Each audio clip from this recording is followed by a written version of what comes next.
আপনি ইচ্ছাকৃতভাবে বিএনপি সরকারকে ক্ষতিগ্রস্ত করার জন্য আপনি গাড়ি নিয়ে লাইন দিচ্ছিলেন। মানে জামাত বিরোধী দল লাইন দিচ্ছিল যেন সরকারের না, আমি বিরোধী দলের কথা বলি না, আচ্ছা, জামাতের আমিরের কথা বললাম যে একটা চক্রান্তকারী গোষ্ঠী, দেশবিরোধী চক্র, তারা আপনি জামাত এই ধরনের চক্রান্ত পরেই করছিল। বললেন, এইজন্য না, আমি আপনার কাছে জানতে চাচ্ছি কারা কাজটা করছে। সেটা আমাদের পতিত স্বৈরাচার আওয়ামী লীগের দর্শকরা এটা হতে পারে, আরো তো অনেক গোষ্ঠী আছে যারা চায় না যে কোনো একটি আপনার সরকার ক্ষমতায় আসলে সেই সরকার স্টেবল করুক। বিএনপি যেটা করেছে সেটা বিএনপির দায়, সেটা যদি কেউ তদন্ত করতে চায় করতে পারে। যেহেতু জামাত তখন বিএনপির সাথে জোটে ছিল, বিএনপিকে তো পাবলিকলি সে শেমিং করবে না, সে ইন্টারনালি বলেছে নানান ব্যাপারে, যেমন তত্ত্বাবধায়ক সরকার ইস্যুতে যে বিচারপতিদের বয়স বাড়ানো নিয়ে জামাত ইন্টারনালি বলেছে বলে আমি জানি, শুনেছি জামাত নেতাদের কাছে। মেজর আক্তার নিশ্চয়ই ছিলেন, জুলাই গণ অভ্যুত্থান চলাকালীন সময়ে তার সাথে আমি ছিলাম। তিনি সেই সময় আমাকে রাজাকার বলেছিল এবং বলেছিল যে এই আন্দোলন করছে রাজাকারের বাচ্চারা। শেখ হাসিনা যে টনে কথা বললো, মেজর আক্তার একই টনে কথা বললো। সেই মেজর আক্তারকে পরবর্তীতে জামাত বরণ করে নিয়েছে। মানুষ ভোট দিয়েছে এবং তারা ক্ষমতায় এসেছে, সেটার সাথে তো এখন যে ক্ষমতায় এসে তারা চাঁদাবাজি করবে এটা তো মানুষ ম্যান্ডেট দেয় নাই। মানে নিশ্চয়ই বিএনপির ইশতেহারের মধ্যে এটা লেখা ছিল না আমাদেরকে ক্ষমতায় দিলে আমরা চাঁদাবাজি করব। এত কিছুর পরে আপনি দেখলেন না, আপনার কাছে অ্যাপারেন্টলি মনে হয় নাই যে স্বরাষ্ট্রমন্ত্রীকে অঘোষিতভাবে প্রধানমন্ত্রী একটা চিঠি দিয়ে রাখছে যে উনি হচ্ছেন সংবিধান রক্ষামন্ত্রী কিংবা রাষ্ট্র রক্ষামন্ত্রী, মানে আওয়ামী লীগের রাষ্ট্র, আওয়ামী লীগের আইন কানুন, আওয়ামী লীগের প্রতিষ্ঠান, আওয়ামী লীগের সংবিধান সবকিছু টিকিয়ে রাখার জন্য দারুণ সুটবুট পরে পার্লামেন্টে নেতা বদলায়, দল বদলায়, জন্ম নেয় নতুন দল, কিন্তু সাধারণ মানুষের ভাগ্য কি বদলায়? আশ্বাস আর প্রতিশ্রুতির ভিড়ে আমরা খুঁজব বাস্তবতার প্রতিফলন। আমাদের কাছে প্রশ্ন করা, দেশ ও মানুষের স্বার্থে প্রশ্ন করেই যাব। থাকবে মত এবং ভিন্ন মতে শ্রদ্ধা। স্টার নিউজ কড়া আলাপের সঙ্গে শান্তা শারলিন।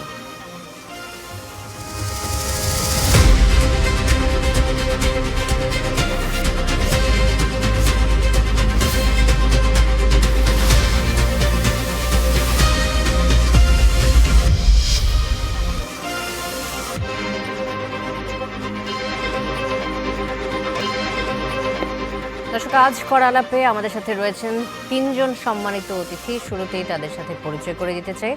আমার ঠিক বাঁদিকে রয়েছেন রাশেদ খান, বিএনপি নেতা। আমার সাথে রয়েছেন ফরিদুল হক, যুগ্ম সদস্য সচিব, জাতীয় নাগরিক পার্টি। এবং রয়েছে ডক্টর শিব্বির আহমেদ, উন্নয়ন অর্থনীতিবিদ এবং রাজনৈতিক বিশ্লেষক। আপনাদের তিনজনকেই স্বাগত জানাচ্ছি আজকের কড়া আলাপে। শুরুতেই যে আলোচনাটা দিয়ে আজকের কড়া আলাপ শুরু করতে যাচ্ছি, যে মধ্যপ্রাচ্য যুদ্ধের কারণে তেল গ্যাস খাতে সরকারের অতিরিক্ত প্রায় 40,000 কোটি টাকা ব্যয় হয়েছে, এমনটা আমরা জানতে পেরেছি। অর্থমন্ত্রী আমির খসরু মাহমুদ চৌধুরী এই কথা বলেছেন। তিনি আরও একটি অভিযোগও করেছেন সেই সাথে। তিনি বলেছেন যে আগের সরকারগুলো রেখে যাওয়া প্রায় 50,000 কোটি টাকার বকেয়া বিদ্যুৎ ও জ্বালানি খাতে বর্তমান সরকারকে পরিশোধ করতে হচ্ছে। তার মানে সব মিলিয়ে 90,000 কোটি টাকার একটা ঋণের বা ক্ষতির মধ্যে আমরা পড়তে যাচ্ছি এই বাজেট হওয়ার আগেই। রাশেদ খান, আপনাকে দিয়ে আলোচনাটা শুরু করব। এই যে 50,000 প্লাস 40,000 কোটি টাকার টোটাল 90,000 কোটি টাকার যে বিষয়টি নিয়ে কথা হচ্ছে, এটির জন্য 2 বছর সময় চাচ্ছে সরকার। 2 বছর কিভাবে জনগণ সরকারকে সময় দেবে? এত সংকটেও আমরা দেখলাম মেগা প্রজেক্টগুলো হচ্ছে, মেগা প্রজেক্টের দায়িত্ব নেওয়া হচ্ছে। এত সংকটের মধ্যে মেগা প্রজেক্টগুলো কেন নেওয়া হচ্ছে? আসসালামু আলাইকুম, সবাইকে শুভেচ্ছা। আপনি নিশ্চয়ই জানেন যে অন্তর্বর্তীকালীন সরকারের সময়ে টোটাল ঋণের পরিমাণ বেড়েছিল। আওয়ামী লীগের 16 বছরে ঋণের পরিমাণ ছিল 21,40,000 কোটি টাকা, 49,40,000 কোটি টাকা, এবং যা অন্তর্বর্তীকালীন সরকারের সময় বেড়ে আরও বেশি পরিমাণ বেড়েছে। এবং সেই সময় আমরা গণমাধ্যমে দেখেছি যে 2,60,257 কোটি টাকা অন্তর্বর্তীকালীন সরকারের সময় এই ঋণের পরিমাণ বাড়ে। এছাড়া আপনি বৈদেশিক ঋণের পরিমাণ নিশ্চয়ই জানেন যে সেই সময় আওয়ামী লীগের সময়ে ছিল 103.41 বিলিয়ন ডলার। অন্তর্বর্তীকালীন সরকারের সময় যা বেড়ে হয় 113.41 বিলিয়ন ডলার। অর্থাৎ আওয়ামী লীগ যে ঋণ নিয়েছিল পরবর্তীতে সেই ঋণ নেওয়ার ধারাবাহিকতা রেখেছিল অন্তর্বর্তীকালীন সরকার। এখন বিএনপি একটি নির্বাচিত সরকার, বিএনপি দায়িত্বে আসার পরে এই যে আওয়ামী লীগ এবং অন্তর্বর্তীকালীন সরকার মিলে যে ঋণটা নিল, সেই ঋণের বকেয়া পরিশোধ করা লাগছে, যেটি আজকে আমাদের অর্থমন্ত্রী বলেছেন যে আমরা 50,000 কোটি টাকা যেটা বকেয়া ছিল এইটা আমরা পরিশোধ করেছি। এখন এই কারণে আসলে দেশের যে অর্থনৈতিক অবস্থা, এই আওয়ামী লীগ এবং অন্তর্বর্তীকালীন সরকার যে ঋণটা নিয়েছিল সেই ঋণের কারণে অর্থনৈতিক অবস্থাকে যদি আপনি একটা সহনীয় পর্যায়ে নিয়ে যেতে চান তাহলে মোটামুটি 2টা বছর এই সরকারের প্রয়োজন। এখন যদি বিএনপি ক্ষমতায় না আসে অন্য কোনো দল ক্ষমতায় আসতো তাহলে কি এই আওয়ামী লীগ সরকারের এবং অন্তর্বর্তীকালীন সরকারের যে ঋণের বোঝা সেই বোঝা কি আসলে বহন করা লাগতো না? এইটা আমাদের সবারই আসলে দায় নিতে হবে। মানে এই দায়টা শুধুমাত্র যে বিএনপি নিবে আর আমাদের অপোজিশনে যারা আছে জামাতে ইসলাম এবং এনসিপি নিবে না, তারা শুধু সরকারের ঘাড়ে এই সকল দায় দিবে, এটা হবে না তো। তাহলে দেখেন এই সরকারের যদি 2 বছর সময় লাগে এই বকেয়া পরিশোধ করতে এবং এই ধরনের আগের সরকারে রেখে যাওয়া পাওনা মেটাতে, এর মাঝখানে মেগা প্রজেক্ট কেন হাত নেওয়া হচ্ছে? তারেক রহমান তো বলেছিলেন যে ক্ষমতা নেওয়ার পরে তিনি কোনো মেগা প্রজেক্টে হাত নেবেন না। সেখানে আমরা দেখলাম পদ্মা ব্যারেজ নিয়ে যে প্রজেক্টগুলো হাতে নিচ্ছে প্রত্যেকটি 35,000 কোটি টাকার মতো যে বাজেট করা হয়েছে, এটা কি অনেক বড় প্রজেক্ট বলে মনে হচ্ছে না আপনার কাছে? দেখেন, এই যে বিএনপি সরকার ক্ষমতায় আসলো, যে সময় ক্ষমতায় থেকে বিদায় নিবে তখন আপনিই তো জানতে চাইবেন যে আমরা তো দেখেছি শেখ হাসিনার সময় পদ্মা সেতু করলো, এরপরে মেট্রো রেল করলো, এছাড়া এলিভেটেড এক্সপ্রেসওয়ে করলো। বিএনপি সরকার কি করলো? তো বিএনপি সরকার যেহেতু জনগণের সরকার, বিএনপি সরকারকেও তো আসলে জনগণের কল্যাণে উন্নয়ন করতে হবে। এখন এই যে উন্নয়নটা তাহলে কি আসলে বিএনপি সরকার যদি না করে, সে সময় আপনি তো বলবেন যে আপনারা নির্বাচিত হওয়ার পরে আপনারা শুধুমাত্র ঋণই পরিশোধ করেছেন, রাশেদ খান, দেশের জনগণের জন্য কিছু করেন। আওয়ামী লীগ সরকারকে নিয়ে সবার কাছে বহুল প্রচলিত যে কথাটা থাকে সেটা হচ্ছে জনগণের জন্য যে উন্নয়ন করার কথা সেটি বাদ দিয়ে তারা দৃশ্যমান উন্নয়ন বেশি করেছে। তাহলে বিএনপি কি সেই পথেই হাঁটছে? না, আমি একটু শেষ করি। তো আমি সেই একই কথা বলবো, একদিকে যেমনিভাবে এই ঋণের বকেয়া পরিশোধ করতে হবে, ঠিক একইভাবে উন্নয়ন প্রকল্প হাতে নিতে হবে। মেগা প্রজেক্ট বা অন্যান্য প্রকল্পগুলো যদি আপনি হাতে না নেন তো সেক্ষেত্রে জনগণ আবার বিএনপি সরকারের উপরে নাখোশ হবে এবং পলিটিক্যাল পার্টিগুলো এটাকে সেল করবে যে বিএনপি তো কিছুই করছে না। আওয়ামী লীগ 16 বছরে যাই করেছিল আমরা ধরে নিয়েছিলাম বিএনপি আসলে ভালো হবে, বরং আওয়ামী লীগের থেকে খারাপ হয়েছে। যেটা জামাত ইসলাম বারবার বলছে যে আপনার আওয়ামী লীগ 16 বছরে যা পারে নাই বিএনপি এই কয় মাসে তাই করে ফেলিয়েছে, এমনকি 16 দিনে পতনের হুমকি পর্যন্ত দিচ্ছে। তো সেই জায়গায় বিএনপি 2টা কাজ একসাথেই করবে, বকেয়া পরিশোধ এবং উন্নয়ন প্রকল্প হাতে নেবে। এটা বিএনপির পলিসি এবং এই পলিসির মধ্য দিয়ে আমাদেরকে যেতে হবে। এমন না যে বিএনপি সরকার আওয়ামী লীগের দায় দেনা বা অন্তর্বর্তীকালীন সরকারের দায় দেনা পরিশোধ করছে না। বিএনপি সরকার ওই বকেয়াও, যেহেতু দেশের দায়িত্ব জনগণ দিয়েছে, ওই বকেয়াও পরিশোধ করছে, একই সাথে উন্নয়নমূলক এবং একই সাথে বিএনপির আরও যে কর্মসূচি দেখেন, নাগরিকের চিন্তাও বিএনপি করছে। বিশেষ করে আমাদের দেশে যারা খেটে খাওয়া মানুষ এবং নারীদের কথা কিন্তু বেশি বলা হচ্ছে। আমাদের যে সকল স্বল্প আয়ের মায়েরা রয়েছে তারা যাতে এই স্বল্প পুঁজি নিয়ে ছাগল পালন, গরু পালন বা অন্যান্য মুরগি পালন এই কাজগুলো করতে পারে, এজন্য কিন্তু এই যে ফ্যামিলি কার্ড, কৃষি কার্ড এবং কৃষি ঋণ মৌকুব এরকম বিভিন্ন অনেকগুলো কর্মসূচি হাতে কার্ডের নেওয়া কথা হয়েছে। বলা হয়েছে। ধন্যবাদ রাশেদ খান, আবার আসবো আপনার কাছে। ডক্টর শিব্বির আহমেদ, এই প্রসঙ্গে আপনার কাছে আসতেছে। এই যে মধ্যপ্রাচ্য যুদ্ধের কারণে তেল গ্যাস খাতে সরকারের অতিরিক্ত প্রায় 40,000 কোটি টাকা ব্যয় হয়েছে এবং বিশ্ববাজারে এই ধাক্কা এবং অভ্যন্তরীণ বকেয়া 50,000 কোটি টাকা মিলিয়ে যে বিশাল ঘাটতি, তার সামনে দেশের অর্থনীতি আগামী 2 বছরের মধ্যে ঘুরে দাঁড়াবে এমনটা অর্থমন্ত্রী আশা প্রকাশ করছেন। একজন অর্থনীতিবিদ হিসেবে আপনার গাণিতিক বিশ্লেষণ আসলে কি বলে? 2 বছর কি বাস্তবসম্মত? দেখেন, এখানে আমাদের অর্থনৈতিক অবস্থা যে ভঙ্গুর এবং বিগত ফেসিবাদী সরকার যে আমাদের ইনস্টিটিউশনগুলো ধ্বংস করে গেছে, আমাদের ফাইন্যান্সিয়াল ইনস্টিটিউশনগুলো অনেকগুলো ব্যাংক দেউলিয়ার পথে চলে গেছে, আমাদের হাজার হাজার কোটি টাকা পাচার হয়েছে, লুটপাট হয়েছে, এটা তো আর অস্বীকার করবার জন্য, এটা সত্য কথাই। এবং সেই অবস্থা থেকে যদি এটা রিকভার করতে হয়, গভর্নমেন্টকে কিছুটা সময় দিতে হবে, এটা যৌক্তিক, নিঃসন্দেহে এটার ব্যাপারে কোনো দ্বিমত করবার কোনো কারণ নাই। এখন সেটা 2 বছর লাগবে কিনা, নাকি আরও কম লাগবে, বা 2 বছরে আসলে সরকার পারবে কিনা, এটা প্রশ্ন করা যেতে পারে। এখন আমরা দেখব যে যদি গভর্নমেন্টের এখন দরকার কি, যে মানুষের ট্রাস্ট বিল্ড করা, ট্রাস্টটা তৈরি করা যে আমরা এই পথে আগাচ্ছি এবং আমরা এটা রিকভার করব, আমাদের ইকোনমি আবার সচল হবে।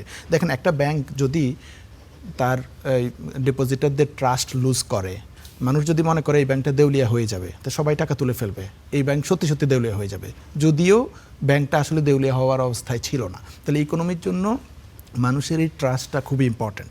এখন সরকার কি করবে? সরকার যদি সেই ট্রাস্টটা তৈরি করতে পারে তাহলে মানুষ এটা বিশ্বাস করবে।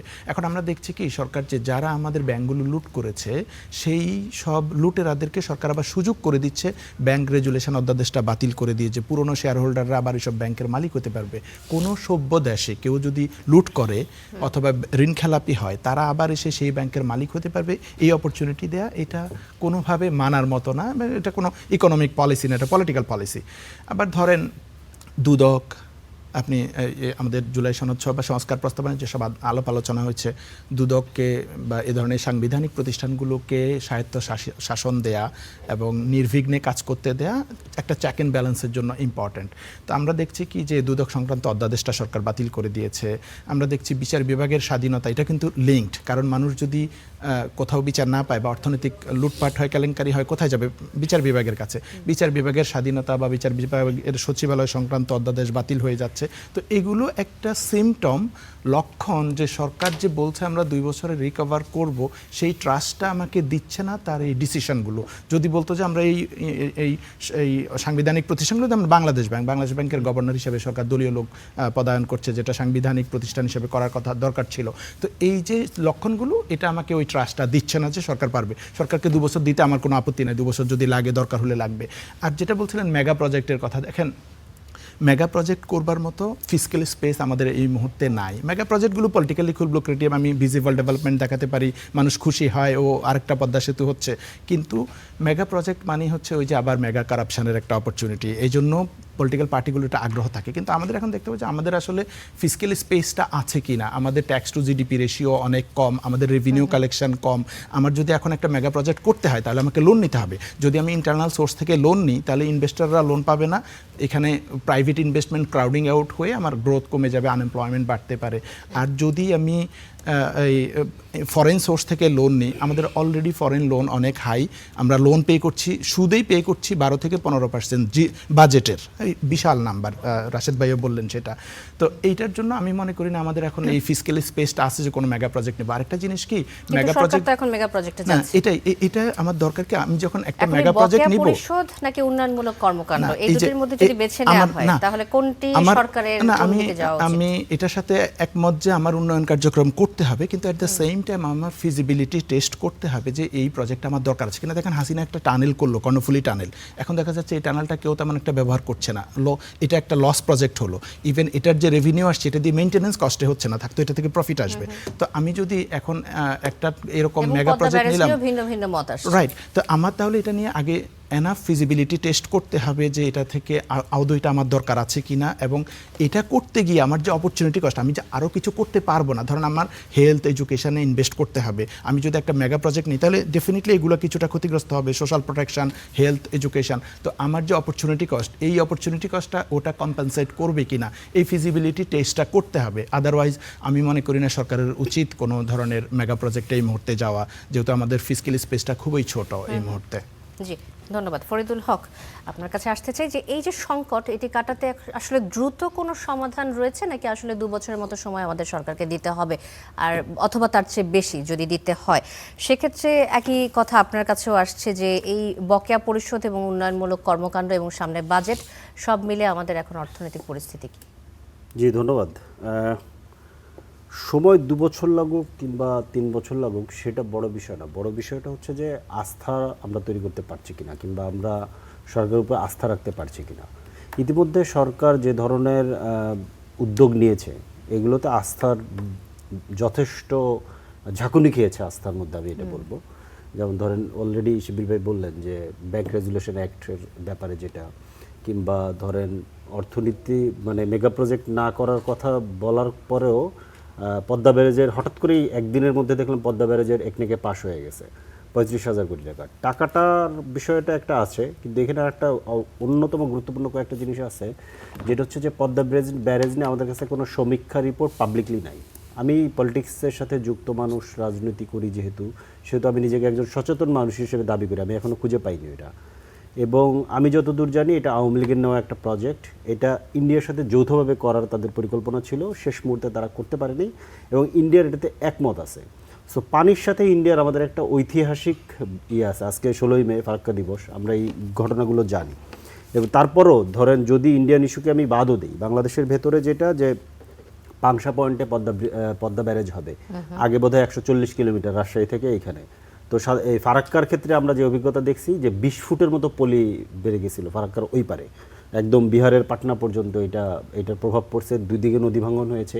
সেগুলোর ব্যাপারে কি সমাধান নেওয়া হবে এটা আমরা জানি না। এবং যেখান থেকে ব্যারেজ হবে এরপর থেকে যে পদ্মা যেখানে গিয়ে মোহনায় মিলতেছে চাঁদপুরে, এইখানে প্রায় 180 কিলোমিটার। তো এই জায়গাতে নদীর শুকনোর সময় পানি কমে যাবে। তো পানি কমে যাওয়ার পরে ওই দিক থেকে স্যালাইন ওয়াটার ঢোকার চান্স আছে। এখানে মাছের প্রজনন, ইলিশের প্রজনন এবং ওই অংশের উপরে যেই কি বলে যেই জেলা কিংবা এরিয়াগুলো ডিপেন্ডেন্ট, তাদের প্রাণ প্রতিবেশের কি অবস্থা হবে সেইগুলো নিয়ে আমরা কোনো সমীক্ষা রিপোর্ট পাইনি, কিন্তু 35,000 কোটি টাকা প্রকল্প চলে এসছে। আমরা ইতিমধ্যে জানি যে না, মানে অর্থমন্ত্রী আজকে বলছেন যে 2 বছর লাগবে ঠিক হতে। তো এখানে একটা বড় প্রশ্ন দাঁড়াইছে, আমি অর্থনীতির লোক না, অর্থনীতি অত ভালো বুঝিও না, কিন্তু যখন বিএনপির ইশতেহারে বলা হয়েছিল যে 2034 সালে 1 ট্রিলিয়ন ইকোনমি করবে, 2042 সালে 2 ট্রিলিয়ন অথবা এরকম কিছু একটা করবে, আমরা অনেকের সাথে কথা বলছিলাম, বেশিরভাগ মানুষ বলছে যে এটা প্র্যাকটিক্যালি ইম্পসিবল। পৃথিবীতে এত জাম্প, মানে আমাদের ইকোনমি যেখানে আছে এটাকে ওই জায়গায় নিতে গেলে যেই রেটে জাম্প করতে হবে, এরকম জাম্পের রেকর্ড পৃথিবীতে এর আগে একটাও নাই। তো বাংলাদেশে এমন কি জাদুর কাঠি পাবে যে পাওয়ার পরেই এরকম জাম্প করবে? সেখানে আবার এবার আপনি খেয়াল করেন 2026 থেকে 2034 আপনি 1 ট্রিলিয়ন করবেন বলছিলেন, তখন সময় ছিল 8 বছর। এখন যদি ঠিক করতে আপনার 2 বছর লাগে, তাহলে সময় কমে আসতেছে 6 বছর। তাহলে আপনি ইশতেহারে 1 ট্রিলিয়নের কথা কেন লিখলেন? লেখা দরকার ছিল না। তার মানে হচ্ছে ইশতেহারকে আপনি মিন করেন না, জাস্ট লেখার জন্য লিখছেন।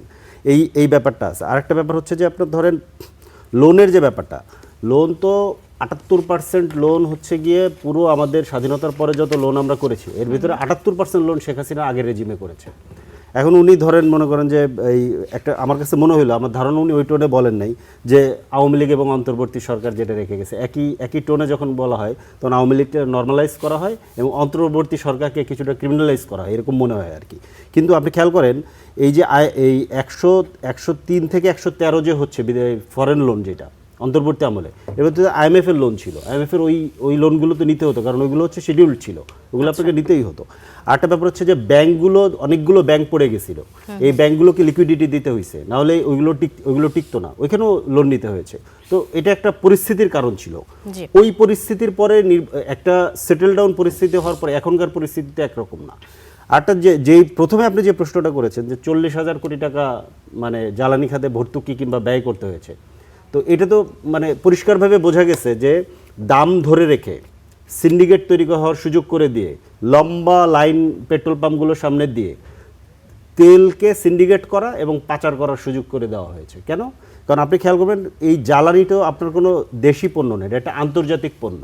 এটা আন্তর্জাতিক বাজার অনুযায়ী এই পণ্যটাকে আপনার ডিস্ট্রিবিউট করতে হয়। আপনার বর্ডারের এই পারে যদি আপনার তেলের দাম থাকে 100 টাকা আর বর্ডারের ওই পারে যদি থাকে তেলের দাম 120 টাকা, আপনি কোনোদিন পাচার রোধ করতে পারবেন না, কোনোভাবেই সম্ভব না, এটা হবেই।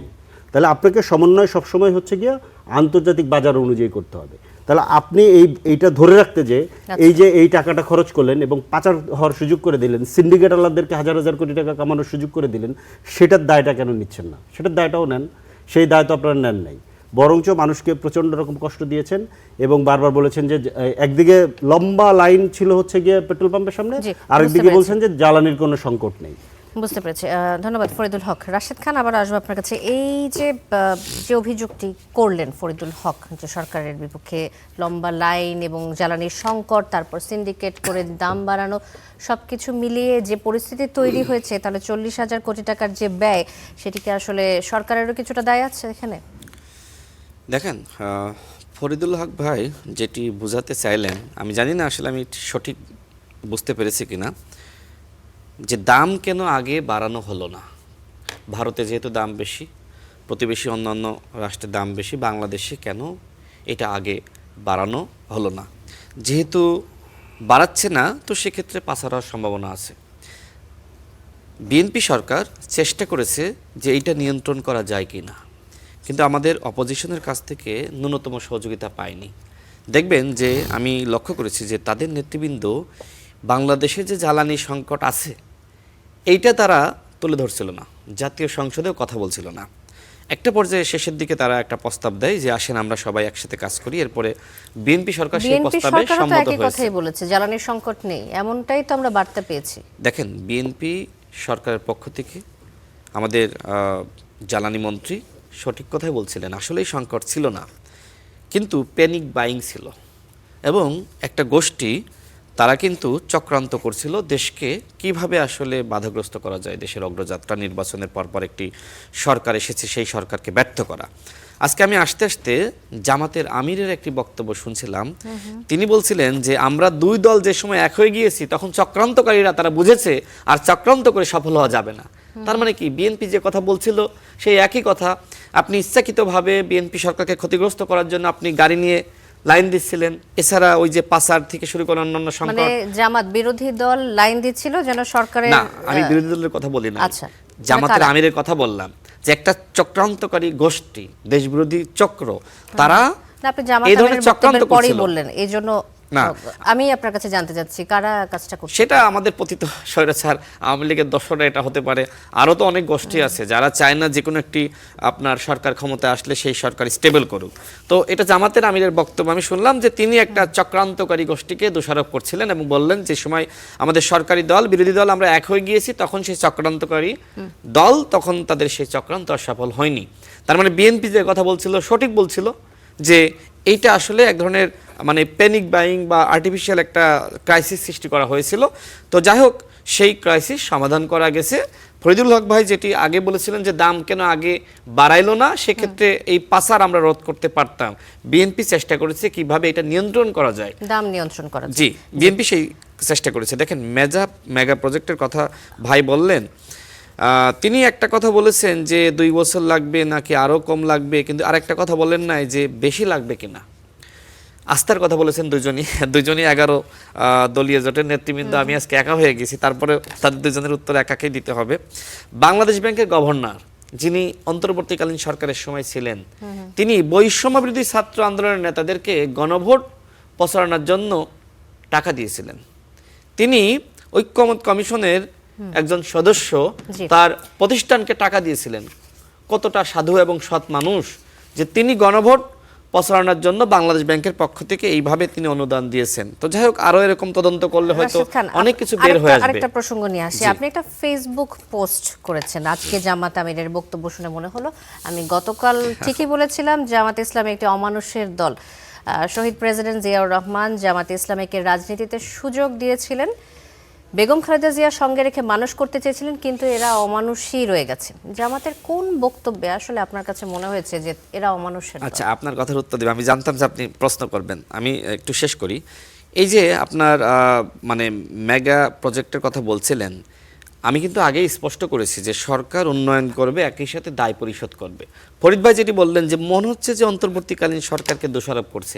আচ্ছা, আমি যদি অন্তর্বর্তীকালীন সরকারকে দোষারোপ করেই থাকি, কেন সেটা আসলে ফরিদ ভাই গায়ে পেতে নিচ্ছেন? এর কারণটা হলো, আমি শেষ করি প্লিজ, আপনার সময় উত্তর দিন, আপনার সময় উত্তর দিন, আপনি লিখে রাখেন। আচ্ছা, আপনি উত্তর দিন। দেখেন, আমি কিন্তু বারবার বলি যে অন্তর্বর্তীকালীন সরকার আর এনসিপি কোনো পার্থক্য নাই। এনসিপি সরকারই ছিল অন্তর্বর্তীকালীন সরকার।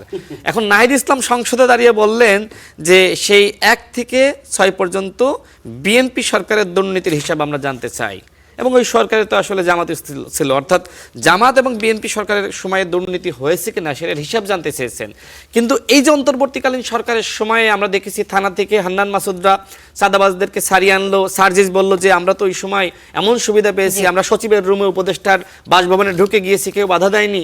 তারপরে ডিসি নিয়োগের কেলেঙ্কারি, বন্দর কেলেঙ্কারি, বহু কেলেঙ্কারি দেখেছি। তাহলে নাহিদ ইসলাম গণ অভ্যুত্থানের নেতা হিসেবে কেন বললেন না যে একই সাথে সেই 1 থেকে 6 এবং আওয়ামী লীগের 16 এবং আমাদের 18 মাস, এইটার একটা বিচার বিভাগীয় তদন্ত করেন? তাহলে আমি বুঝেই নিতাম যে আসলে তারা নতুন বন্দোবস্ত চান। আচ্ছা, আপনি যে প্রশ্ন করলেন, দেখেন এই প্রশ্নের উত্তরে বলি, মেজর আক্তার নিশ্চয়ই ছিলেন, এখন তো জামাতের নেতা। ফেস দ্য পিপুলের একটি টকশোতে জুলাই গণ অভ্যুত্থান চলাকালীন সময়ে তার সাথে আমি ছিলাম। তিনি সেই সময় আমাকে রাজাকার বলেছিল এবং বলেছিল যে এই আন্দোলন করছে রাজাকারের বাচ্চারা। শেখ হাসিনা যে টনে কথা বলল, মেজর আক্তার একই টনে কথা বলল, সেই মেজর আক্তারকে পরবর্তীতে জামাত বরণ করে নিয়েছে। অর্থাৎ যারা ওই সময় রাজাকার ছিল ৭১-এর পরে বা দেশবিরোধী চক্র ছিল, তারা যখন আওয়ামী লীগে গিয়েছে তারা মুক্তিযোদ্ধা হয়ে গেছে।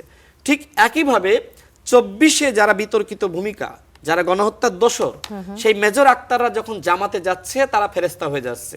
এরকম অসংখ্য উদাহরণ আছে। জামাতে গেলে আপনি ভালো হয়ে যান, আর জামাতে না থাকলে আপনি খারাপ। যেমন এনসিপি এবং জামাত আমরা দেখেছি ১৮ মাসে তাদের মধ্যে যে ধরনের দা কুমড়ো সম্পর্ক। নাহিদ ইসলাম এনসিপিকে নিয়ে কি বলেছে, নাসিরউদ্দিন পাটোয়ারি কি বলেছে, সেগুলো যদি বলতে যাই অসংখ্য সময় লাগবে।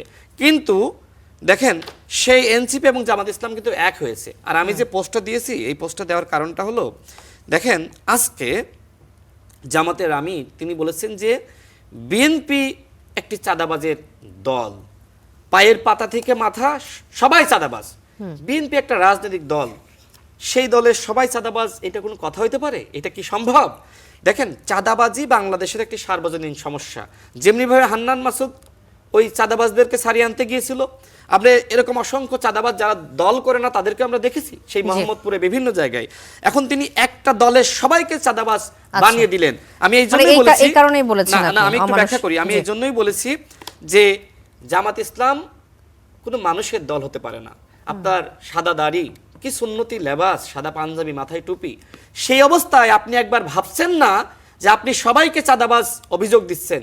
এই জন্যই বলেছি যে দেশ স্বাধীনের পরে শহীদ প্রেসিডেন্ট জিয়াউর রহমান জামাতকে রাজনীতির সুযোগ দিয়েছিল এবং পরবর্তীতে দেশনেত্রী বেগম খালেদা জিয়া তিনি জামাতকে সাথে রেখে মানুষ করতে চেয়েছিল।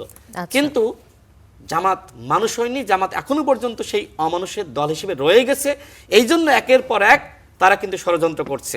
যেমনিভাবে দেখবেন সেই ৯১-তে বিএনপি ক্ষমতায় আসার পরে দেশকে আনস্টেবল করার জন্য ৩ বছরের মধ্যে বিএনপিকে এক প্রকার পতনের একটা চক্রান্ত জামাত কিন্তু করেছিল এবং পরবর্তীতে আওয়ামী লীগের সাথে হাত মিলিয়ে ৯৬-তে জামাত কিন্তু আন্দোলন করেছে। ঠিক একইভাবে এই গণঅভ্যুত্থানের পরে যখন একটা নির্বাচন হয়েছে, বিএনপি ক্ষমতায় এসেছে, তখন এই অমানুষের দল জামাত আবারও দেশের বিরুদ্ধে চক্রান্ত করছে, বিএনপি সরকারকে হুমকি দিচ্ছে ১৬ দিনে নাকি তারা পতন ঘটাবে। অথচ আমরা দেখেছি যে ১৬ বছর ওই জামাতের মগবাজার কার্যালয়ের তালা ঝুলছিল, ওই তালা খোলার জন্য একজনও যায়নি।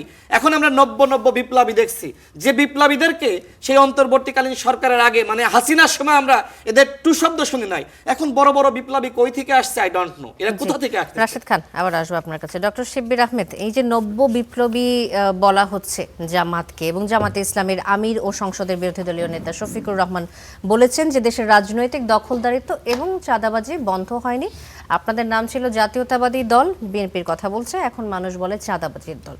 এগুলো আসলে রাজনৈতিক শিষ্টাচারের মধ্যে পড়ে কিনা? দুইজনকে হয়তো বলছি যে দুই দলকে লক্ষ্য করে এ ধরনের বক্তব্য শিষ্টাচারের মধ্যে পড়ে কিনা। জামাত ২০০১ থেকে ২০০৬-এ বিএনপির সাথে জোটের শরিক ছিল, অনেক বছর রাজনৈতিক জোটেও ছিল। বিএনপিকে এখন চাঁদাবাজের দল হয়েছে নাকি আগেও আসলে ছিল, এখন বলার কারণ কি? আচ্ছা, এখানে দেখেন, প্রথমত হচ্ছে যে মানে আপনি যখন কোনো একটা ওয়ার্ড ইউজ করবেন, এইটার একটা নির্দিষ্ট ডেফিনেশন থাকবে যে এই ওয়ার্ডটা দিয়ে আসলে কি বোঝায়। ধরেন কেউ বলল যে চাঁদাবাজ বা চাঁদাবাজি, এই কথাটি দিয়ে আমি বুঝি যে মানুষের কাছ থেকে জোর করে টাকা নেওয়া হয়। সিমিলারলি ধরেন যদি বলে যে এই লোকটা অমানুষ, তাহলে এটার একটা ডেফিনেশন থাকা লাগবে, অমানুষ বলতে আসলে কি বোঝায়। আমি জানি না রাশেদ ভাই এক্স্যাক্টলি কি বুঝিয়েছেন, এটার ডেফিনেশন থাকা দরকার। যদি ডেফিনেশন না থাকে তাহলে মানুষ অনেক কিছু অনুমান করে নিতে পারে, এবং সেইটা যদি স্পেসিফিক, চাঁদাবাজি একটা স্পেসিফিক বৈশিষ্ট্য, স্পেসিফিক ফিচার কোনো একটা দলের বা কোনো দলের কর্মীদের, এটা যদি কেউ ক্লেম করে যে আপনাদের দলের অনেক মানুষরা চাঁদাবাজি করে এবং আপনাদেরকে চাঁদাবাজের দল বলা হচ্ছে, চাঁদাবাজি নিয়ে অনেক কথাবার্তা হচ্ছে, এটার একরকম। প্রতিবাদে যদি রাশেদ ভাইও সেই দলকে বলেন যে আপনাদের দলের মানুষরা এই কাজটা করছে স্পেসিফিক একটা, সেটা বলতে পারে।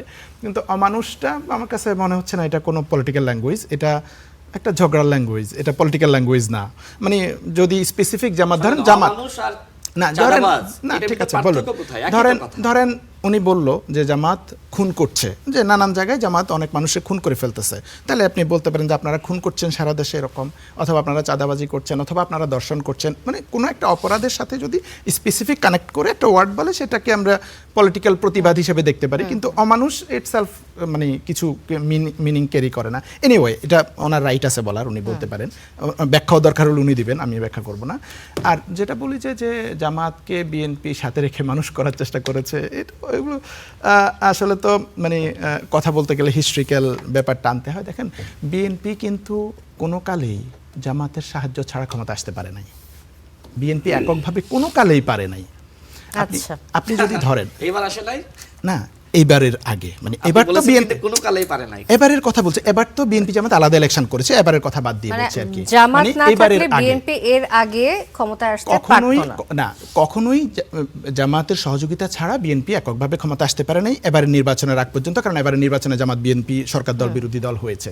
আপনি যদি ইভেন হিস্ট্রিক্যালিও দেখেন, মেজর জিয়া যে পাওয়ারে আসছেন, মেজর জিয়াকে যে সিপাহী জনতার বিপ্লবের মাধ্যমে মুক্ত করা হলো, সেখানে যে সিপাহী জনতার স্লোগান হলো, আপনি দেখবেন ওখানে জাসদ ছিল এবং এই সেনাবাহিনী ছিল, জনতা ছিল, তো ওখানে স্লোগান দিয়েছে নারে তাকবীর আল্লাহু আকবার। জাসদ তো নারে তাকবীর আল্লাহু আকবার স্লোগান দেয় না, সেই স্লোগান কারা দিয়েছিল? জিয়াকে যখন মুক্ত করা হয়েছিল সেই জনতা কারা ছিল? সেই জনতা ছিল জামাতের লোকজন, সেই জনতা ছিল মুসলিম লীগ, সেই জনতা ছিল ইসলামপন্থী জনতা। সো জিয়াউর রহমানকে পাওয়ারে নিয়ে এসেছে ইসলামপন্থী জনতা, কারণ জিয়াউর রহমান নিজেও একজন ইসলামপন্থী মানুষ ছিলেন। উনি ক্ষমতায় এসে আল্লাহর প্রতি পূর্ণ আস্থা বিশ্বাস সংযুক্ত করেছেন সংবিধানে এবং আরও নানান সংস্কার করেছেন। 91-তে আসেন, 91-তে বিএনপি 140 আসন পেয়েছিল, ক্ষমতায় আসতে পারে নাই। জামাত ইসলামী 18 সিট নিঃশর্তভাবে দিয়ে জামাত বিএনপিকে ক্ষমতায় এনেছে। তো জামাতের সহযোগিতাতেই বিএনপি এসেছে এবং জামাত নিঃশর্তভাবে দিয়েছে। যেমন মনে করেন গণ অধিকার পরিষদ একটা এমপি, তারপরেও একটা মন্ত্রণালয় নিয়েছে, কিন্তু জামাত তখন 18টা আসন দিয়ে একটা মন্ত্রণালয় বিএনপির কাছ থেকে নেয়নি, নিঃশর্তভাবে দিয়েছে যে দেশের স্বার্থে, গণতন্ত্রের স্বার্থে আমরা সমর্থন দিলাম।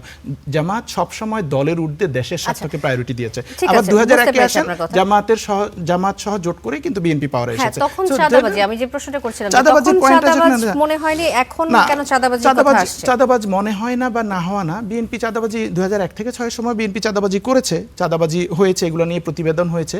কিন্তু জামাত সরকারে তখন 2 জন মন্ত্রী মাত্র ছিল, সরকারে 50 জন মন্ত্রীর মধ্যে 2 জন মন্ত্রী, মানে 25 ভাগের 1 ভাগ না, সরি, এনিওয়ে, মানে খুবই ক্ষুদ্র একটা অংশ। তো সরকারের মধ্যে খুবই ক্ষুদ্র একটা অংশ, এবং তারা যে 2টা মন্ত্রণালয় চালিয়েছে সেটা তাদের শত্রুরাও স্বীকার করেছে, যে 2টা মন্ত্রণালয়ে কোনো ধরনের ঘুষ, দুর্নীতি, চাঁদাবাজি হয় নাই, তারা কেউ প্রুফ করতে পারে নাই।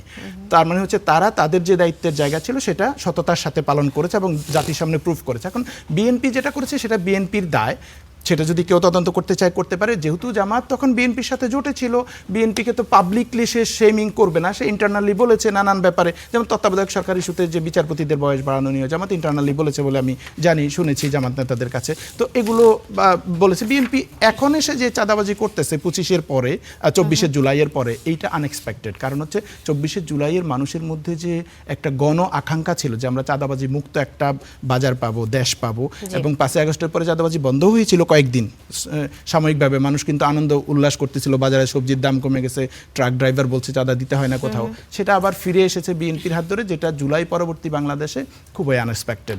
এইটা আমি মনে করি সরকারের আর স্ট্রিক্টলি বন্ধ করা উচিত। তারেক রহমান এটা স্বীকার করেছেন যে আমরা আমাদের দলের মধ্যে এরকম লোকজনরা আছে, কিন্তু বন্ধ করতে আমি একটু সময় নিতে হবে, হয়তো এনিওয়ে উনি মনে করছেন যে ইমিডিয়েটলি বন্ধ করতে পারবেন না বা কিছুদিন পারমিট করতে হবে। তো আমি মনে করি সরকার এগুলো বন্ধ করার ব্যাপারে উদ্যোগ নিবে, কারণ এটা বিএনপির জন্য কলঙ্কজনক, দেশের জন্য ক্ষতিকর। এটার একটা কারণ হচ্ছে যে বিএনপির আসলে যে পলিটিক্যাল ইকোনমিটা কিভাবে দাঁড়াবে, রাজনৈতিক দলের অর্থায়নটা কিভাবে হবে, এটা আসলে কোনো মডেল নাই। এ কারণে তাদেরকে চাঁদাবাজির উপর নির্ভরশীল হতে, কারণ কর্মীদেরকে তো পালতে হবে। তো কর্মীদের না পারলে তো দল হবে না, মিছিল হবে না, মিটিং হবে না। এটা একটা ক্রাইসিস আসলে পলিটিক্যাল পার্টি। জামাত চাঁদাবাজের দল বলছে ঠিকই, কিন্তু মানুষ তো সংখ্যাগরিষ্ঠ আসলে তাদেরকেই আসলে ভোট দিয়ে নিয়ে এসেছে। তার মানে মানুষ বলে না আসলে জামাত, মানুষ ভোট দিয়েছে বলে তো তারা ক্ষমতায় এসেছে, মানুষ ভোট দিয়েছে সেটা তো ফাংশন করছে, মানুষ ভোট দিয়েছে এবং তারা ক্ষমতায় এসেছে। সেটার সাথে তো এখন যে ক্ষমতা এসে তারা চাঁদাবাজি করবে এটা তো মানুষ ম্যান্ডেট দেয় নাই। মানে নিশ্চয়ই বিএনপির ইশতেহারের মধ্যে এটা লেখা ছিল না আমাদেরকে ক্ষমতায় দিলে আমরা চাঁদাবাজি করব।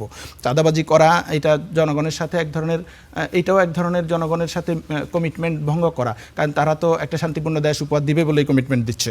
তাই এসে যে জনগণের উপরে আবার শাস্তি আরোপ করতেছে, দেখেন হকারগুলোকে উচ্ছেদ করলো, মানুষ একটা আনন্দ করলো যে ওকে ফাইন এবার আমরা হাঁটতে পারবো, একটা সাহসী সিদ্ধান্ত নিল। তারপর 2 দিন পরে দেখা গেলো আসলে নতুন একটা চাঁদাবাজির বন্দোবস্ত করার জন্যই আগের লোকদেরকে উঠাই দেওয়া হয়েছে। তো এগুলো যদি করে তাহলে তার মানুষ চাঁদাবাজি করার জন্য ভোট দেয় নাই। জি, ডক্টর শিবির আহমেদ, ধন্যবাদ আপনাকে। আবার আসবো ফরিদুল হক।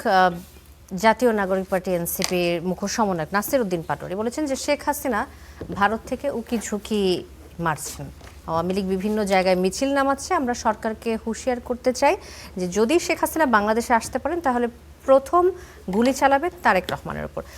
শেখ হাসিনা যদি বাংলাদেশে আবারও আসার কোনো পরিকল্পনা রাখেন এবং আওয়ামী লীগ যদি আবারও চলে আসে, তাহলে শেখ হাসিনা উকি মারলে ফাঁক ফোকরটা দিচ্ছে কারা, তাকে সুযোগ করে দিচ্ছে কারা? না, এটা তো একটা সরকার ক্ষমতায় আছে, তাদের নাকের ডগা দিয়ে আওয়ামী লীগের লোকদের আস্ফালন আমরা বিভিন্নভাবে দেখতে পাচ্ছি। তারা রাস্তায় মিছিল করতেছে, জানাজায় গিয়ে জয় বাংলা স্লোগান দিচ্ছে, এবং তাদের একদম টপ থেকে বটম এমন কোনো ব্যক্তির মধ্যে এখন পর্যন্ত কোনো রকম কোনো অনুশোচনা দেখা যায়নি। এরপরেও তাদেরকে কারা জায়গা করে দিতে পারে? যারা সরকারে আছে নিশ্চয়ই তারা, এছাড়া তারা কীভাবে সুযোগ পাচ্ছে? এবং আরেকটা ব্যাপার হচ্ছে যে আওয়ামী লীগের যে বিশাল সাইজের পলিটিক্যাল ইকোনমি, যে লুটপাট করা যে সম্পত্তি যেগুলো বাংলাদেশে ছিল, সেগুলো কাদের নিয়ন্ত্রণে আছে, সেই প্রশ্নগুলো দেখলে আমরা বুঝতে পারবো যে এটা কী ঘটতে যাচ্ছে। এবং আরেকটা ব্যাপার হচ্ছে যে মানে এটা তো মানে কি বলে আউট অফ নো হায়ার ঘটে না। কারণ আমরা দেখছি যে নির্বাচনের সময় জয় বাংলা স্লোগান বলে বিএনপির প্রার্থীকে পাশে বসিয়ে রেখে ধানের শীষে ভোট চাওয়া হয়েছে। বিএনপির প্রার্থী পাশে বসে আছে, আওয়ামী লীগের নেতা জয় বাংলা স্লোগান বলে ভোট চাচ্ছে। নির্বাচনের পরের দিন বিএনপির উপজেলার নেতা তার নেতৃত্বে আওয়ামী লীগের অফিস খুলে দিচ্ছে। তাহলে এগুলো তো পরিষ্কার, এগুলো পরিষ্কারভাবে বোঝা যায় এই বিষয়গুলো। আর ইন্টারেস্টিং কথা উনি বলছেন, এটা উনি মাঝে মাঝেই বলেন যে গত সরকার নাকি এনসিপির সরকার। ইন্টারেস্টিং ঘটনা হচ্ছে তাহলে এইটাও এনসিপির সরকার। আচ্ছা, কারণ গত সরকারের ন্যাশনাল সিকিউরিটি অ্যাডভাইজার যদি বিএনপির সবচেয়ে গুরুত্বপূর্ণ পররাষ্ট্র মন্ত্রণালয়ের মন্ত্রী হইতে পারে, এবং ধরেন অ্যাটর্নি জেনারেল যদি আইনমন্ত্রী হইতে পারে, তাহলে তো এটাও এনসিপির সরকার। ওই অর্থে ধরতে গেলে তো এটাও এনসিপির সরকার। এবং হোয়ারেজ ওনাদের একজন মন্ত্রী পার্লামেন্টে দাঁড়িয়ে বলেছেন যে গণ অভ্যুত্থানের ট্রফি প্রফেসর ইউনুস লন্ডনে গিয়ে তারেক রহমানকে দিয়ে এসেছেন, বলেছেন এটা। এরপরেও এটা এনসিপির সরকার, তাহলে এটাও আসলে এনসিপির সরকার। এখন ধরেন এই সরকারের যত দায় দায়িত্ব আছে এটাও এনসিপির ঘাড়ে দিয়ে দেন। কারণ আমরা দেখছি যে গত 1.5 বছর ধরে বাংলাদেশে যা কিছু ঘটে সব দোষ এনসিপির। হ্যাঁ, তো এই সরকারের যত দায় দায়িত্ব সব এনসিপির দিয়ে দেন, আর যত পিআর আছে সব পিআর হচ্ছে তারেক রহমানকে দেন, আর যত ক্রেডিট আছে সব সালাউদ্দিন আহমেদকে দেন। তাহলে তো হয়ে গেল, সবাই সুখে শান্তিতে থাকলো। হ্যাঁ, এবং যত পলিটিক্যাল ইকোনমি আওয়ামী লীগের লুট করা পলিটিক্যাল ইকোনমি আছে এটা সবাই ভাগ বটরা করে খান। এটাই তো। এছাড়া ধরেন এর বাইরে আর নতুন তো আমরা কিছু পাইনি, নতুন কোনো কিছু তো হয়নি এখানে। ব্যাংক রেজুলেশন পাশ করে পুরনো মালিকদেরকে ফেরত আনার ব্যবস্থা করা হয়েছে। সংস্কার করার জন্য যত উদ্যোগ নেওয়া হয়েছিল সব বন্ধ করে দেওয়া হয়েছে। সংবিধান সংস্কারের প্রশ্নকে একদম গলা টিপে হত্যা করা হয়েছে, একদম আইয়ুব খানের মতো করে, ইয়াহিয়া খানের মতো করে। এটা আপনি খেয়াল করে দেখেন, ইয়াহিয়া খানের এলএফএ রোডিনে 70-এর যে নির্বাচন হয় ওটা কিন্তু একটা সংবিধান সভার নির্বাচন ছিল। একই সাথে 2টা নির্বাচন, এই নির্বাচন এবং ওই নির্বাচনের মধ্যে মিল আছে। ওই নির্বাচনের প্রতিনিধিরাও একই সাথে কি বলে যে জাতীয় পরিষদ এবং হচ্ছে যে পরিষদ হবেন, মানে তারা সংবিধান সভাও থাকবেন, পাশাপাশি তারা আইনসভা হিসেবেও কাজ করবেন। এইভাবে কিন্তু ওই নির্বাচনটা ছিল। এবং ওই নির্বাচনে যখন সংবিধান সভা বসার কথা, তখন হঠাৎ করে একদিন রেডিওতে ডিক্লেয়ার করে বলে দিল যে এই সংবিধান সভা বসতে পারবে না। তো আমাদের এইখানে তো ব্যাপারটা তাই, যে নির্বাচনের দিন তো নয়ই, যেদিন শপথ গ্রহণ হচ্ছে সেদিন সকালবেলা আমরা কেউ জানি না যে ওনারা সংবিধান সংস্কার পরিষদে শপথ নেবেন না। কিন্তু ঠিক শপথ গ্রহণের সময় ওনারা বললেন সংবিধান সংস্কার পরিষদে ওনারা শপথ নেবেন না, কারণ ওনারা নাকি অলরেডি এমপি হিসেবে শপথ নিয়ে নিয়েছেন। কিন্তু ভোট চাওয়ার সময় ওনারা 2টাই চেয়েছেন, ভোট 2টাই নিয়েছেন, ম্যান্ডেটও 2টা নিয়েছেন। মজার বিষয় হচ্ছে যদি ওনারা 199 আসন পেত তাহলে সুর করে গিয়ে শপথ নিত। এই যে প্রতারণা, এই প্রতারণা দিয়ে যে শুরু হলো, এত রক্তর পরে, এত কষ্টের পরে, এত জুলুমের পরে এই প্রতারণা দিয়ে যে যাত্রাটা শুরু হলো, এই প্রতারণার মধ্য দিয়ে এবং জনগণকে আপনি যে ওয়াদা করলেন, এই ওয়াদা যে বরখেলাফ করলেন, এটার মধ্য দিয়ে আসলে ভালো কিছু আসবে না, এটা আমরা কোনোভাবেই আর আস্থা রাখতে পারি না। জি, ধন্যবাদ। রাশিদ খান, আপনার কাছে আসতে চাই, এই প্রসঙ্গে আপনার মতামত জানতে চাই। আচ্ছা, তাদের দুজনের উত্তর দিতে একটু সময় লাগবে, যেহেতু দুজন মানে এক পক্ষের, আমি আসলে আরেক পক্ষের, তো একটু সময় দিবেন। আমাদের ভাই বললেন যে জামাতের সহযোগিতা ছাড়া বিএনপি কখনোই ক্ষমতায় আসতে পারেনি।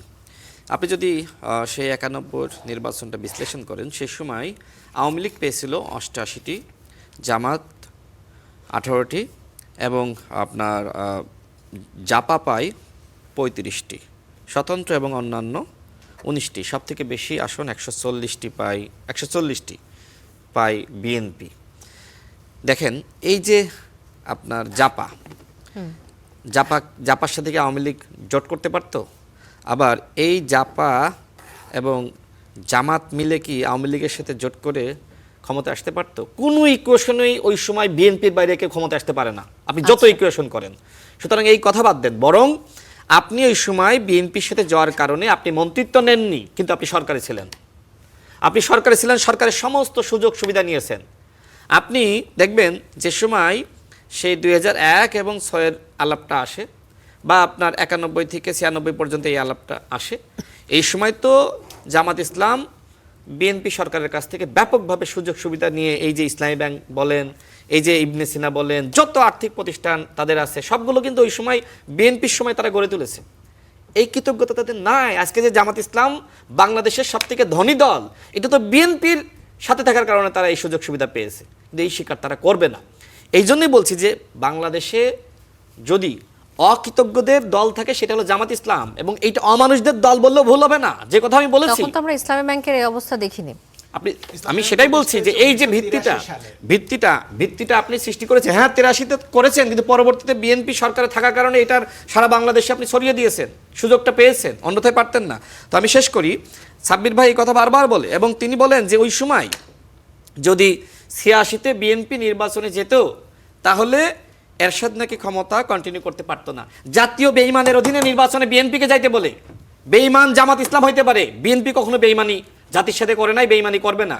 যেটা ফরিদ ভাই আবার বললেন যে বিএনপি প্রতারণা দিয়ে শুরু করেছে।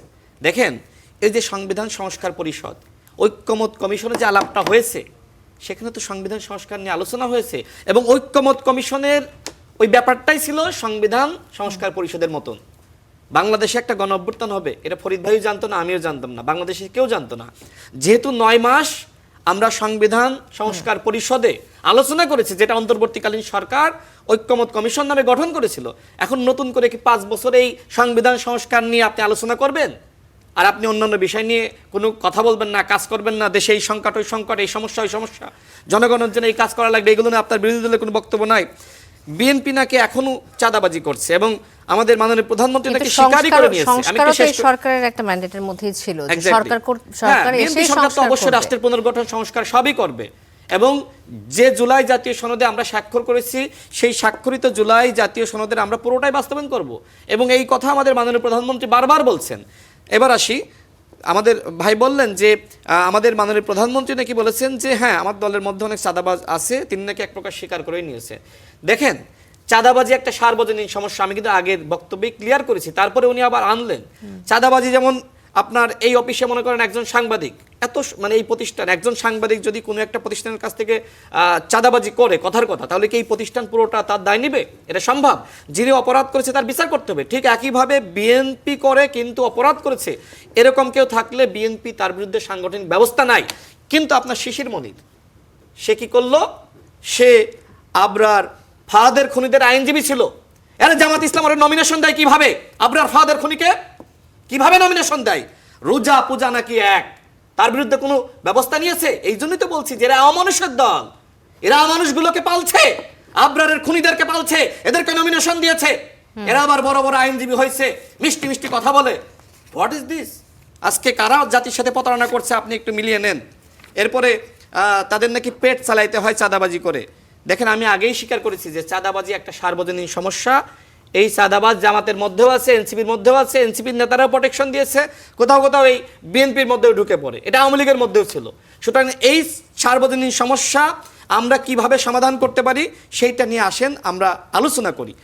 ফরিদ ভাই শোনেন, আপনাদের নাসিরউদ্দিন পাটোয়ারি তিনি বলেছেন, তিনি স্বীকার করে নিয়েছেন, যদি বাংলাদেশে আওয়ামী লীগ ফেরে, শেখ হাসিনা ফেরে, সবার আগে গুলি চালাবে তারেক রহমানের বুকে।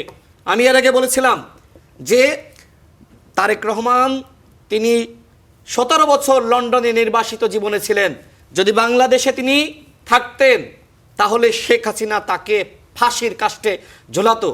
আজকে তারেক রহমানকে নিয়ে আপনারা মন্তব্য করেন, নাসিরউদ্দিন পাটোয়ারি তো যথার্থই বলেছে। তাহলে আপনারা কিভাবে বলেন যে এই বিএনপি আওয়ামী লীগের পুনর্বাসন করছে? আমরা তো দেখছি আপনাদের আহ্বায়ক নাহিদ ইসলাম বলছে যারা ছাত্রলীগ ছিলেন, অপরাধ করেন নাই, তারা আমাদের দলে আসতে পারেন। আপনি ফিল্টারিং করেছেন? আপনি ফিল্টারিং করেছেন? আপনি শোনেন, হাসনাত এবং সার্জিস, আমি আগেও বলেছি, আমি চ্যালেঞ্জ করে বলছি, আসুক তারা দুজন আমার সাথে টকশোতে আসুক, আলোচনায় আসুক। এই দুজন শেখ হাসিনার ক্ষমতাকে টিকিয়ে রাখার জন্য গণ অভ্যুত্থানের সময় কাজ করেছিল। তারা 19 জুলাই হাসিনা সরকারের মন্ত্রীদের সাথে বৈঠক করেছিল। দেখেন 3 আগস্টের সিদ্ধান্ত হয়েছে, 6 আগস্ট থেকে 5 আগস্ট লং মার্চ আনা হয়েছে। এই সিদ্ধান্ত ওরা জানতো না। অর্থাৎ নাহিদ ইসলাম, আসিফ মাহমুদরা জানতো যে এই দুজন মির্জাফর, এই জন্য এদেরকে বাদ রেখে কিন্তু পলিসি বা সিদ্ধান্তগুলো নেওয়া হয়েছে। এমনকি ডিবির হেফাজতে যে সময় আপনার আসিফ মাহমুদ, নাহিদ ইসলাম এবং বাকের মজুমদার তাদেরকে টর্চার করা হচ্ছে, মারধর করা হচ্ছে, সেই সময় হাসনাত এবং সার্জিস তারা কিন্তু পুকুর পাড়ে ঘুরতো আর জুস খেত। তো এই হচ্ছে অবস্থা। তো আপনাদের ভিতরেও সমস্যা আছে, বিএনপির মধ্যেও আছে, জামাতের মধ্যেও আছে। সেই সার্বজনীন সমস্যা আসেন কিভাবে সমাধান করা যায় এইটা নিয়ে কথা বলেন না। দুইজন আজকে এক সুরে কথা বলছেন, অথচ আমরা দেখেছি অন্তর্বর্তীকালীন সরকারের সময় আপনারা জামাতকে নিয়ে বিএনপির থেকে বেশি সমালোচনা করেছেন। আপনারা বলেছেন জামাত এদেশের জন্য হুমকি, মানচিত্রের জন্য হুমকি, স্বাধীনতার জন্য হুমকি। সেই জামাতের সাথে কোন ক্ষমতা পেলেন যে জামাতের সাথে আপনারা হাত মিলালেন? এই দেশবিরোধী চক্র আপনারা নিজেরাই বলেছেন। বিএনপি তো অত সমালোচনা জামাতকে নিয়ে করে নাই, বরং বিএনপির সাথে জামাতের বিরোধটা কখন হলো? যে সময় জামাতের আমির বলল এক ফেসিবাদকে হটিয়ে আর এক ফেসিবাদকে আমরা ক্ষমতায় আনবো না। আরে বিএনপিকে ফেসিবাদ বলছেন, যে সময় আপনি বিএনপির সাথে ছিলেন ওই সময় বিএনপিকে ফেসিবাদী কায়েম করেছে। আর যদি করা থাকে তার দায়িত্ব আপনাকেও নিতে হবে, আপনিও তো অপরাধী। নিজের অপরাধটা স্বীকার করেন না, নিজের ভাগটা যদি দিয়ে দিত তাহলে আপনি আজকে বিএনপির পক্ষেই বলতেন। ওই যে বললেন না যে যখন আমরা সরকারি দল আর অপোজিশনে এক হয়ে গিয়েছি তখন চক্রান্তকারীরা তাদের মুখে ছাই পড়েছে। অর্থাৎ জামাত চাই ক্ষমতার ভাগ। দেশের জনগণ যদি আপনাদেরকে ভোট দেয় আপনারা আগামীতে ক্ষমতায় যাবেন না, সমস্যা কি? কিন্তু আপনারা প্রতিনিয়ত বলছেন বিএনপি নাকি সংস্কার বিরোধী, বিএনপি নাকি চাঁদাবাজ। তো বিএনপি তো চাঁদাবাজ, সংস্কার বিরোধী, এটা আপনারা বলেছেন। এরপরেও এদেশের মানুষ বিএনপিকে ভোট দিয়েছে। এখন বিএনপিকে যারা ভোট দিয়ে ক্ষমতায় আনলো, সাব্বির ভাই, ফরিদ ভাই, আপনি কি বলবেন যে তার হ্যাঁ শিব্বির ভাই, আপনারা কি বলবেন তাহলে কি ওই জনগণ চাঁদাবাজ? অর্থাৎ চাঁদাবাজরা সবাই মিলে সরকার গঠন করেছে, আপনি কি এই কথা বলবেন? রাশেদ খান, আচ্ছা আরেকটা বিষয় বলে শেষ করি, চেষ্টা করব একটু শেষ করি 1 মিনিটে। শুনেন, এই যে আমাদের বললেন যে একজন উপদেষ্টা, পররাষ্ট্র উপদেষ্টা, তিনি বিএনপিতে গিয়েছেন। এখন উপদেষ্টারা যদি তারা মনে করে রাজনীতি করতেছে, আপনি কি করবেন? একজন উপদেষ্টা বিএনপিতে গিয়েছে, 2 জন উপদেষ্টা আপনার এনসিপিতে গিয়েছে, নাহিদ ইসলাম গিয়েছে, আপনার আসিফ মাহমুদ গিয়েছে। এখন আপনি কি করবেন? আর একজন উপদেষ্টা কোথাও যায়নি, ছাত্র উপদেষ্টা। ভবিষ্যতে হয়তো আরও উপদেষ্টারা আমরা দেখলাম যে ডক্টর মোহাম্মদ ইউনূসের পরিবারের সদস্যরা, যেটা তারা ফলাও করে প্রচার করলো, তারা নাকি এনসিপিতে যুক্ত হয়েছে। তো হয়তো ভবিষ্যতে, যেহেতু এনসিপি গঠনের মূল নায়ক কিন্তু ডক্টর মোহাম্মদ ইউনূস, ভবিষ্যতে হয়তো আমরা দেখতে পারি এনসিপির প্রধান তিনি হয়তো ডক্টর মোহাম্মদ ইউনূস হবেন, এটাও তো হইতে পারে। আচ্ছা, ফরিদুল হক কিছু বলতে চান এই প্রসঙ্গে? না, এটা তো বললাম যে এনসিপি, ধরেন আগের সরকার যদি এনসিপির সরকার, তাহলে বিএনপি সরকার তো এনসিপির সরকার, এটা তারেক রহমানের সরকার না, এটা নাহিদ ইসলামের সরকার। এটা আমি বললামই, কারণ যে কোনো একটা সাধারণ ব্যক্তি আর ন্যাশনাল সিকিউরিটি অ্যাডভাইজার থেকে ফরেন মিনিস্টার হওয়া, দুটো নিশ্চয়ই এক জিনিস না। এটা রাশেদ খান সাহেব ভালোভাবে জানেন, কারণ পররাষ্ট্রমন্ত্রী কারা হয়, তারা কিভাবে বাংলাদেশকে চালায়, এই বিষয়গুলো তারা খুব ভালোভাবে জানেন। আর উনি চাঁদাবাজি নিয়ে অনেক কথা বললেন, সার্বজনীন সমস্যা, এটা ঠিক আছে। কিন্তু বিএনপির পদধারী 7 থেকে 8,000 লোককে বহিষ্কার করা হয়েছিল শুধু ইন্টারিম সময়। এরপরে বোধহয় বেশিরভাগ লোকই ফেরত চলে গেছে বিএনপিতে, বেশিরভাগ লোক আবার পুনর্বাসিত হয়ে গেছে। তখন আসলে পরিস্থিতি সামলানোর জন্য ইনস্ট্যান্ট করা হয়েছিল। এইরকম ঘটনা অন্য কোনো দলের মধ্যে আছে আবার জানা নেই। তো এবং মানে আমরা পত্রিকাতে কয়েকদিন পর পরই বিভিন্ন রিপোর্ট দেখি, ইভেন চাঁদাবাজি করতে গিয়ে যারা পুলিশের হাতে অ্যারেস্ট হন তাদেরকে বিএনপির বড় বড় নেতারা গিয়ে ছাড়িয়ে আনেন থানা থেকে, এগুলো তো আমরা দেখতে পাই।